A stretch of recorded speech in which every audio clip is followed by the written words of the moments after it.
बिस्मिल्लाहिर्रहमानिर्रहीम जी, welcome back to my channel. उम्मीद है आप बिल्कुल ठीक ठाक होंगे। मलेशिया का जो कॉलिंग वीज़ा है वो 2023 का बिल्कुल उसका जो कोटा है वो अनाउंस तो हो चुका है, लेकिन बहुत सारे लोग मलेशिया में ऐसे हैं जो इलीगल हैं और स्पेशल पास के बारे में या आउट पास के बारे में पूछते रहते हैं।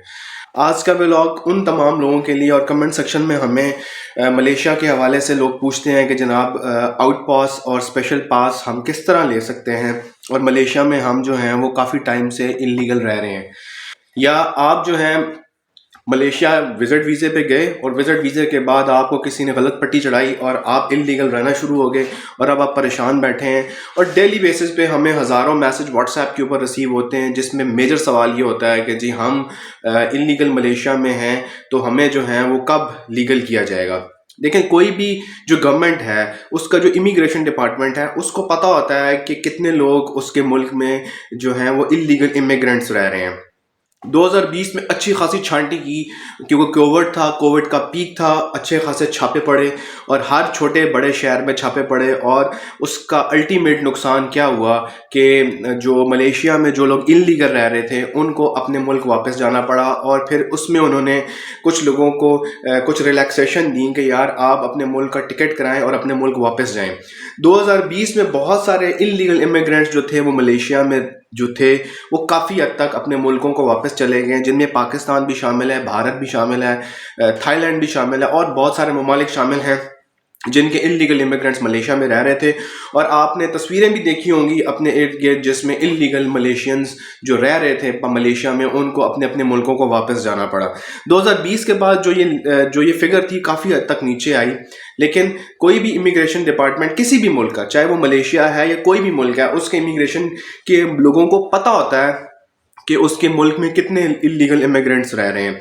अब इस सिनेरियो में दो सिनेरियोज बन सकते हैं। एक सिनेरियो तो ये बन सकता है कि वो उन्हीं लोगों को लीगलाइज कर लें, ठीक है, लोगों को ऑप्शंस दे दें, ठीक है जी आप आएँ, हम आपको जो है वो आउट पास देते हैं या हम आपको स्पेशल पास देते हैं, आप जो है वो इलीगल हो जाएं, या आप जो है अपना स्पेशल पास लें, आप फाइन भरें और अपने मुल्कों को वापस जाएं। लेकिन ये तब होता है जब जो रिसोर्सेज हैं ये बहुत ज़्यादा हद तक कम हो जाए, लोगों के पास काम करने वाले लोग ना हों और कॉलिंग वीज़ा जो हैं उससे लोग पीछे से जो पहले से लोगों ने अप्लाई किया हुआ वो लोग ना आ सकें।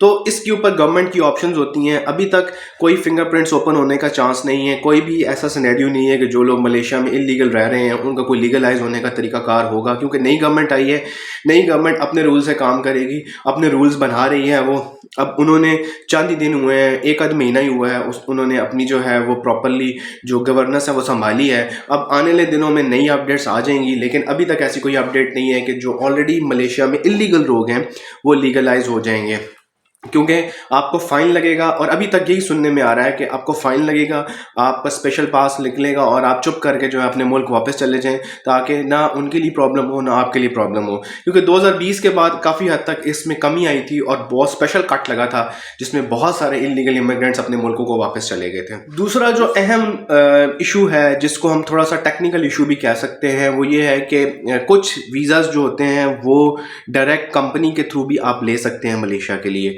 अगर जो छोटी कंपनियां होती हैं वो क्या करती हैं कि वो किसी एजेंट को वीज़ा नहीं देती हैं, वो डायरेक्ट हायरिंग कर लेती हैं। और बहुत सारे सिनेरियोज में हमारे बहुत सारे दोस्त जो हैं वो डायरेक्ट हायरिंग करवा के भी मलेशिया आए हैं। अब उसमें ये होता है कि आपका इंटरव्यू होता है, डायरेक्ट कंपनी हायर करती है, लेकिन ये वहाँ पे ऐसा होता है जहाँ कंपनी के एम्प्लॉयज़ जो हैं वो थोड़े से कम होते हैं।